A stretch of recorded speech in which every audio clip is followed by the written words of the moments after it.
You're listening to The Power Project. I'm your host, Brandy Voth, and it's my goal each week to inspire you to go out and lead purpose-filled lives while owning your God-given power. This week, I have the opportunity to be interviewed over on Causepods by Mathew Passy.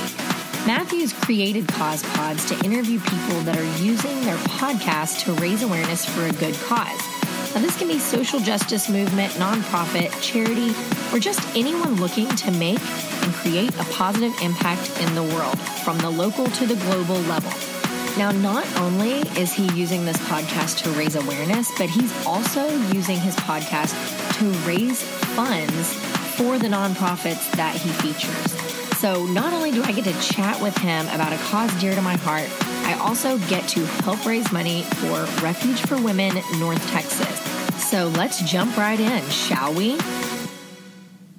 Today on the podcast, we are taking you to Texas, and we have on a very, very interesting woman who has a fantastic podcast and, more importantly, a fantastic cause that she is bringing the fight to each and every day. She highlights it on the podcast, but it's her passion, and she works on it all the time. We are speaking with Brandy Voth. She is the host and the person behind the Power Project podcast. You can learn more at the-powerproject.com. Brandy, thank you so much for joining us, and I know it's been a trying day there for you, so we really appreciate you taking the time to come on Causepods today. Hey, Matthew. Thanks so much for having me on. I'm honored and privileged, and you know, we've had a trying few days, and we're, you know, you come to me to Texas via Georgia and South Carolina with some broke down issues with a motorhome. However, I think it's really important to be on here today with you and speak about this. And I think that sometimes when we have an important message to get out there, there are obstacles that come along the way that I refuse to let set me back and keep me from sharing this with you and your audience. So thank you. Thank you for having me on. Oh, no, and thank you for tackling some of those obstacles. And I mean, no one needs to know the details, but we had a little tech, try to get things going, but we are going to make this work. And as far as you, the listeners, are concerned, this is going to sound amazing. So, Brandy, let's start by talking about first the podcast. What is the Power Project podcast? And then let's get into how this podcast really fuels your cause in life. Okay, so the Power Project podcast is a platform and also an online community where I inspire women to lead purpose-filled lives and own their God-given power. However, it's not a place that I want people to see blog post and think, oh, that's great. That's so good what she's doing. It's not a place where I want them to see me encouraging them and feel like I've patted them on the back. It really is a place where I call women to action. And my goal every single week is that one woman that is sitting at home on the couch that has a call on her heart, whether it is starting a business or starting a nonprofit or chasing a dream, whatever it is that she is wanting to accomplish and do, my focus and my hope is that episode is going to inspire her to get up off the couch and take action. And when I was developing the podcast, I was in a place where I'm a business owner. I'm an entrepreneur. We have several different types of businesses. And my main business is that I have a skincare franchise and I have a team of women that I train to build their own sales teams. And I had encountered quite a bit of limited mindset of women that just didn't really believe in themselves, women who had lost themselves, women who thought it was too late in life and they had given up on hopes and dreams.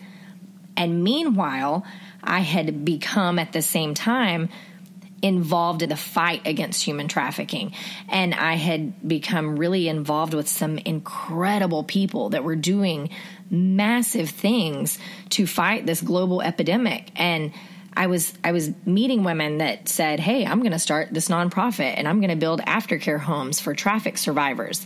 And then I was meeting survivors themselves that hadn't slept more than 2 days in a year's time period under a roof. And they were taking the steps to get help, to walk through programs, to do things that were so hard. And I thought, the best way I can show the people with limited mindset that don't believe in themselves that they can do it is to literally show them people that are doing it. So that's my hope with the podcast every single day. So you brought up something that is, horrific, that should not be happening in the world today, but unfortunately it still does. And, we're dealing with a pretty famous and terrible case of it in the news with the Epstein trial that has been brought back to life. I'm curious, how did human trafficking sort of fall on your radar? Like, where, this isn't something that the average person confronts or deals with or thinks even exists in their community or anywhere near them. It's only after we read about these stories on the news that we sometimes see how close to home it really can be. So I'm just so curious, like, how did this come into your purview? That's a really great question, and I would love to tell you that from a very early age, I had a heart for it and knew that I wanted to do this, but that would be a giant lie. I have always had a heart for mission work. I was an international studies major in school, and I focused on women and children and socioeconomic development issues in developing countries. So when I look back, I can see where the pieces line up. You don't necessarily know the destination, but it's beautiful to look back over your journey. However, I always had a heart for Africa, mission trips, orphanages, and I really thought that was going to be my why in life and my purpose, and this is how I was going to serve the community as a whole. And I ended up going to Australia for a business trip, and while in Australia, I saw some billboards about immigrants being targeted for labor trafficking, and I saw a couple of posters in an airport about missing children being trafficked. And my immediate thought was, oh my gosh, Australia is shady. This is crazy that they have this problem over here. And I came home and this just stayed on my heart. And I started really researching, like, what is human trafficking? What does it look like? And I started reading articles and researching. And what I found was that what I thought was a problem in Australia or a problem in a developing country was actually happening in my backyard. And it was one of the greatest epidemics in our country that people don't know about. So it really was, I'm a believer, it really was, it was all God. It was nothing I wanted to be involved with. It seemed to me dark and seedy and dangerous, and it seemed much more glamorous for me to go adopt an orphan from Africa at the time. I wanted nothing to do with this, and I really ran from the cause for several months until it just became really aware to me that, like, this cause was not letting go of my heart, and I needed to pursue it, and I needed to get involved.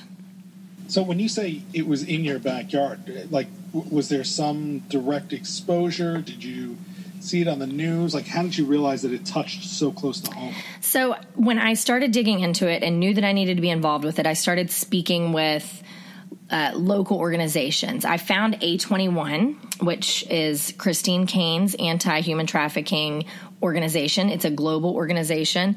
They have done the most incredible work you could ever imagine in just 10 years of being an organization.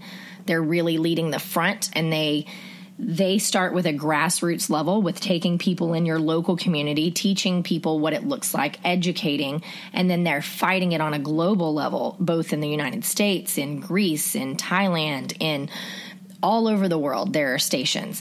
So I was looking at it there at a global level and still not really seeing how it affected my local community until I reached out to a local crisis center that started telling me what it looks like and the problem with trafficking, and the fact that when law enforcement doesn't know what to look for, they don't know how to identify it. When they're not trained to advocate for victims, a victim can't make an outcry.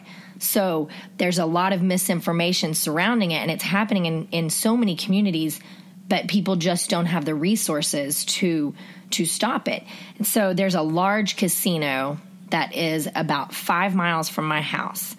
And I'm in Texas. And so when I found out that casino was one of the biggest hotbeds for underage children that get brought from Dallas to that casino and shipped up and down 35 past my house, I knew that this was something that had to happen. And with the internet and technology, it has made this a really, really accessible crime. And it's happening everywhere. It's happening in suburban America. It's happening in your cities. It is one of the most horrendous things I've ever learned about humanity. And so I knew that I had to be involved at both the local and the global level. So somebody hearing this and they're thinking, well, I don't live near a casino, or you know, I'm not from Australia, as you alluded to earlier. Like, what are the things that we have to look for in our own communities to know whether or not this is happening? I mean, again, going back to the reference of the Jeffrey Epstein case, I mean, this is it's unfortunately prolific. Yes. And so what can we, as folks who aren't connected or aren't aware or hearing this for the first time and just curious, you know, what are the things that we should look for? What are the signs that, you know, would indicate that something is afoul in our community? So I think that the number one question I get asked to start that out with is people always want to say, is it really happening here? Is the number one question I get from anyone, anywhere. And the answer is, if you have the internet or a cell phone, or your children have the internet or a cell phone, yes, it's happening anywhere that the internet and a cell phone is. And it's really turned into a system of online predators where it doesn't look like the movie Taken. That is the one thing I want every single person listening to the sound of my voice to hear. It does not look like some scary guy hiding in a parking lot with a van. While, yes, those may be some small situations, it looks like someone that builds a relationship with this victim and finds a way for an in. So if you have kids that are doing online video gaming, that is the number one place that predators are hanging out, because they know that there is not visibility for law enforcement to get in there and see what conversations are being had in the chat rooms, in the online video game chat rooms. So they hang out there and they present themselves as a teenage kid, and they build a relationship with these kids that are playing video games with them. And then the second that a kid has a bad day, oh, my mom was so mean to me today, oh, I got bullied, this person is in saying, man, I totally get that. I went through that too. Like, let's go. Why don't we go to the park and we'll talk about it? And that's where this person doesn't look like they're kidnapping them. They've built a relationship with them. I personally mentor women that are adults, and they come to an aftercare program that we have where they go through a 9 to 12 month program and are restored. We treat them in a whole encompassing manner to help them re-engage in life in a healthy manner. But the signs you can look for with a woman that's been sexually exploited or trafficked, if she's not allowed to come and go on her own free time, if she's not keeping money, if she has multiple cell phones, with kids, you can see the change in behavior. If your kid is spending a lot of time online, you need to know who they're speaking to. And if your kid has friends, obviously, that they're meeting or hanging out with, you need to absolutely know what's going on. I have one guy that has a organization called Ranch Hand Rescue. He's building the first ever aftercare home for trafficked boys, and this is a major problem that no one is really addressing. He's leading the front. He's working very closely with the governor's office in Texas. And I'll just give you an instance of what to look for. He has a counseling center where he does counseling and also takes in abused animals and marries the counseling together. And he had a boy that was 14 years old that his mom brought him in and said, he's really, I don't know what's wrong with him. He's not like my normal kid. He's out of control. I need you to figure out what's going on. So the first question they would ask there is there anyone new in his life that hasn't been there before that he's hanging out with? And her answer was, well, he did meet this one guy that he's played some video games with, And he met him at the park, and he's 30 years old. He's kind of like a big brother to him. That's a huge red flag. So yeah, it's any, and the definition of the trafficking, of human trafficking is the sale of a body in exchange for funds through force, fraud, or coercion. So a lot of times you'll hear when the girls are older, right? Because we know with kids, people have a whole different perception about the child trafficking versus sex trafficking. And what we're trying to get people to see is there's always some trauma, some stem of a trauma that leads them to be able to be manipulated and coerced by this person that controls them. So basically, is the girl free to leave? Does she keep her own money? Otherwise, that's a good sign. Or a bad sign in this case. Exactly. It's a bad sign. Yeah. And I've seen them. I saw a girl that was kept in a house. She was trafficked for 7 years in the suburbs of Houston. She came from a great family, and just met the wrong guy when she was at college, who tricked her into believing he was going to make her a model, which is a very, very common statement. She was then put into a house with 12 other girls, trafficked for 7 years. And when I sat down and talked with her about, give me an insight, how do I let people see the difference of the preconceived notion of prostitution versus being sex trafficked? And she said, bottom line, are they free to go? Do they keep their own money? She said, from the outside world, I was free to go. I went to work at the club every day because she was trafficked through the strip club, which is very common. She said, I drove a BMW. I lived in a gated community on an 18-hole golf course in the suburbs. But anytime I tried to leave, he beat me, he cut my hair, he drugged me through the yard, and he had a database in his computer with all the addresses of my family members that he threatened to kill.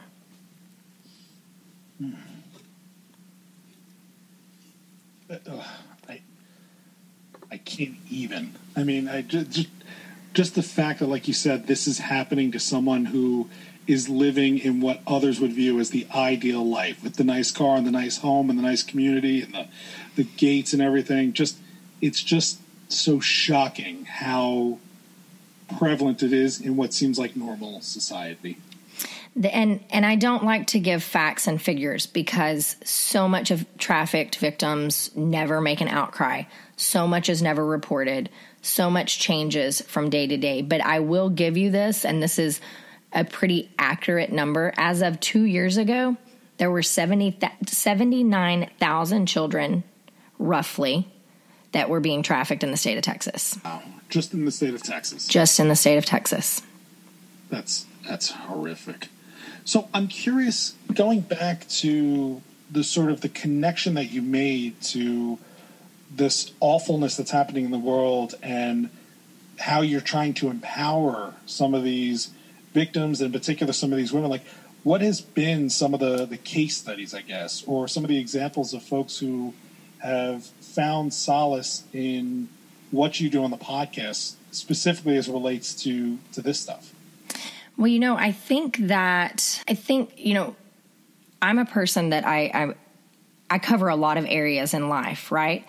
And so I had to sit back myself and go, okay, how does, my business coaching and my mentoring survivors and my inspiring women to, follow their purpose and lead a purpose-filled life, how does that all come under one umbrella? And it really, honestly, what I receive from the women who listen to my podcast that maybe just started out being inspired or by something I was doing, right, and the encouragement I was giving them, or the women that I'm mentoring in the house where I'm teaching a class to, it really comes down to helping women see themselves through the eyes of their creator, the way they were created. And I have one girl that she has like major heartstrings, and she pulls on my heartstrings, and she's a girl that I mentored in the house. And when I went in, she wanted nothing to do with me.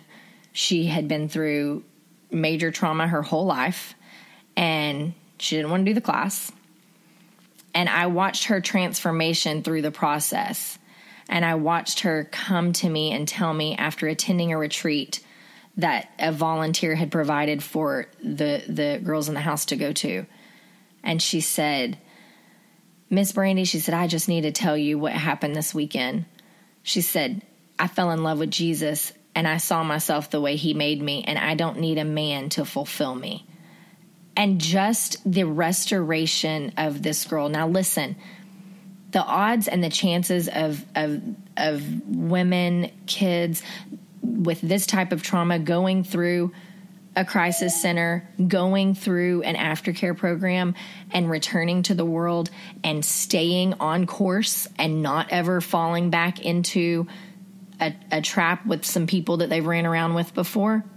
Okay, we know the odds. I know that. I know that they may go through multiple aftercare programs before they're fully restored.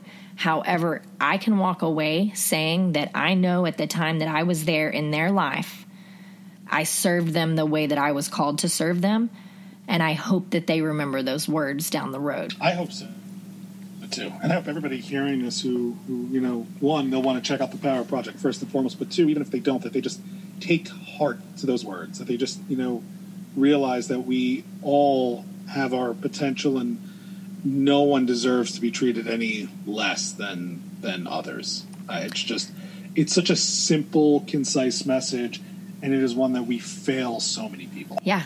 It's literally, it's basic human rights, and thankfully with a podcast like yours where you're bringing awareness to causes, thankfully for my podcast, listen, I'm one person, right? And I can't change the world by myself. Like, if I'm going to move mountains, God's got to send people to help me move those mountains.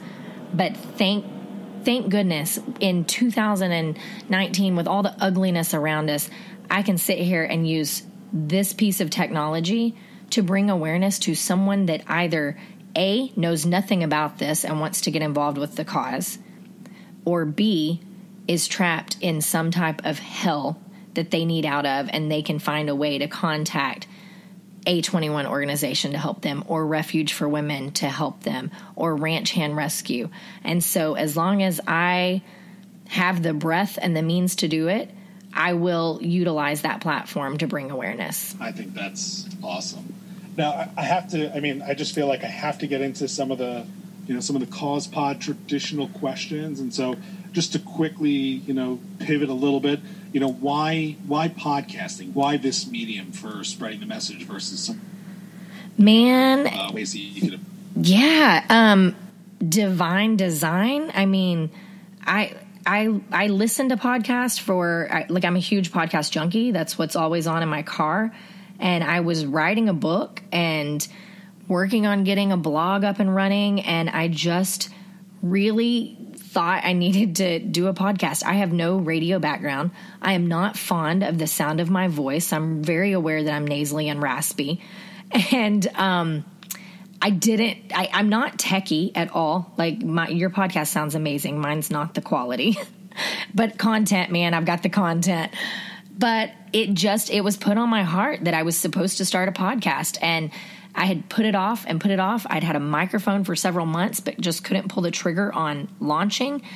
And I walked into the Apple store to get help with my phone, had a nice young man helping me. He asked if I was a business owner and could I use some Apple resources. I tell him about some few businesses I have, and that I've got a podcast. I could probably use some help with that I'm about to launch. And he said, when are you going to launch? I'm like, I don't know. For some reason, I've held myself back for months on launching this. And he said, listen, someone in the world needs to hear what you have to say. So I'm going to ask you again, when are you going to launch? And this was like August 27th or something. And I said, September 7th. And I launched, I believe, on September 6th or September 7th. So it was just divine design, man. That's all I can tell you. Wow. That's sometimes you just follow the path that's out in front of you, and it works out the way it's supposed to work out. Right.